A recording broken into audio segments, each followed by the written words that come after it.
Welcome to Zen Study.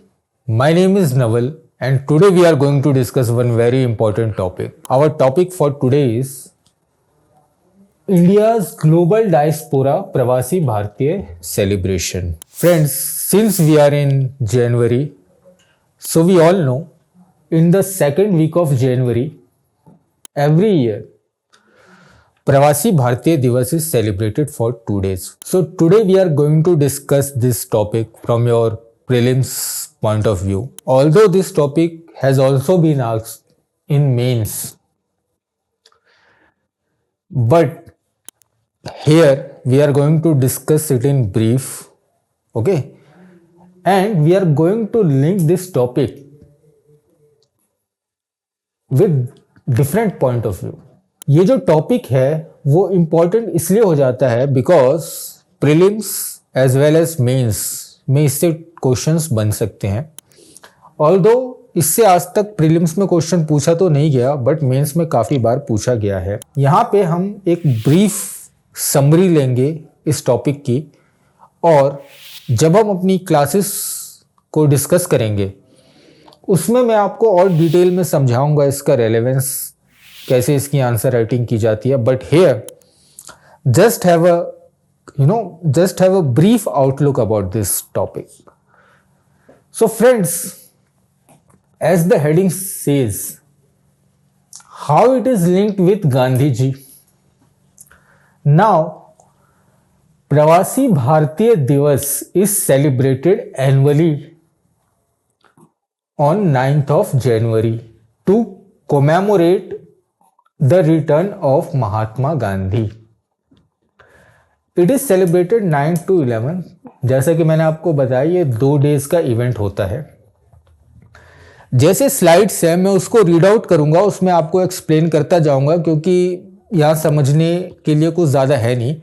You just need to have a basic outlook about this topic. ठीक है. So, as I said, it marks the return of Mahatma Gandhi.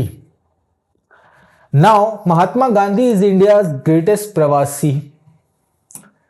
He returned from South Africa to India in 1915 में. आपको पता है कि वो south Africa में barrister थे. तो वो 9th of Jan 1915 को साउथ अफ्रीका से इंडिया परमानेंटली आए थे. ऑल्दो वो इससे पहले भी आ चुके हैं इंडिया कई बारी, लेकिन फिर उनको बार बार ही जाना पड़ता था रिगार्डिंग केस एंड उनके जो कमिटमेंट्स थे प्रायर. साउथ अफ्रीका में गांधी जी ने काफ़ी सक्सेस प्राप्त की थी in his agitation for racial discrimination, और उन्होंने उसको ही यहाँ पे रेप्लिकेट किया इंडिया में आके through Champaran Satyagraha, Kheda Satyagraha and Ahmedabad mill strike workers, जो कि काफ़ी सक्सेसफुल हुआ. ठीक है, जो कि काफ़ी सक्सेसफुल हुआ. Therefore it is said that Mahatma Gandhi is India's greatest प्रवासी. He returned from South Africa to India in 1915 and you don't have to remember all these dates. मैं रीड आउट करता जाऊंगा, आप समझते रहना. His return marked a turning point in India's freedom struggle. Everybody knows about it. Okay? Because जब वो India में आए तो उनका जो मेथड था साउथ अफ्रीका का, through peaceful agitation, non cooperation, satyagraha, जो कि काफ़ी सक्सेसफुल हुआ था साउथ अफ्रीका में, वो उन्होंने इंडिया में भी रेप्लिकेट किया. तो इंडिया में भी उसको उस मेथड्स को काफ़ी सक्सेसफुल उससे जो भी मोटिव्स थे वो अचीव्ड हुए. इसीलिए बोला जाता है कि उनके आने के बाद जो फ्रीडम स्ट्रगल का एक थीम था, एक जो बेसिक एटमॉस्फेयर था, वो काफ़ी चेंज हो गया उनके आने के बाद. ठीक है. अल्दो वो जब आए थे इंडिया में तो वो पॉलिटिक्स में फुल्ली अपने आप को कंज्यूम नहीं करना चाहते थे, but eventually he got consumed in politics. But वो टॉपिक किसी और दिन के लिए। Here we are going to discuss Pravasi Bharatiya Divas. So his return marked a turning point in India's freedom struggle. Purna Swaraj emerged as the dominant theme and goal of national movement during his time under mass mobilization। इतने convincing थे वो कि अगर वो बोलते थे कि you have to collect hair, आपको सत्याग्रह करना है, तो लोग उनकी बात इतना सुनते थे कि मास को वो बहुत ही अच्छे से मोबिलाइज कर लेते थे। And these are some of the major reasons, and this can't be neglected in our freedom struggle। ठीक है। The observance was established in 2003। here you have to focus। 2003 से इसको हम सेलिब्रेट कर रहे हैं। सॉरी, 2003 से हम इसको कंटिन्यूअसली सेलिब्रेट कर रहे हैं। और 2015 में ऐसा बोला गया कि इसको बाई एनुअली सेलिब्रेट किया जाएगा। Of course it is important, तो बाई एनुअली होना चाहिए। Now the major question is why this is celebrated in the first place. इसको सेलिब्रेट क्यों किया जाता है? Although it's not hard to think about it. जो मेजर रीजंस हैं, it marks the occasion of honouring India's government connection with the Indian diaspora worldwide. As you know, many Indians NRIs are relocated in different parts of the country, different parts of the world. और अभी एक report आई थी कि जो NRIs हैं, Indian diaspora world wide में है, उन्होंने $100 बिलियन का रेमिटेंस लास्ट ईयर भेजा था, जो कि वर्ल्ड में सबसे ज्यादा था। तो ये जो ओकेजन है प्रवासी भारतीय दिवस, ये इंडियन गवर्नमेंट को एक अपॉर्चुनिटी देती है जो इंडियन डायस्पोरा NRIs हैं वर्ल्ड वाइड, उनसे सीधा कनेक्ट करने का। इससे अच्छा आपको पता है कि कोई भी इवेंट नहीं हो सकता through to connect with your roots, to connect with your citizens who are residing in different parts of the world. Also it strengthens the patriotic feeling among Indians world wide. अगर कोई ऐसा event है जिससे सभी Indians अपने आप को एक ही अम्ब्रेला के नीचे महसूस करते हैं, तो it strengthens a feeling of nationalism also among them, which is a great achievement from Indian government point of view. Also the great cultural and historical significance of India's is highlighted among our diaspora, so that a sense of prideness and can be instilled among them। इस event के through हम अपने NRIs और diaspora को ये to make them aware about our cultural, economical और जो political achievements हैं, उनसे उनको अवेयर करवा सकते हैं, so that they can be encouraged to come back and set up businesses here and provide employment to millions of Indians।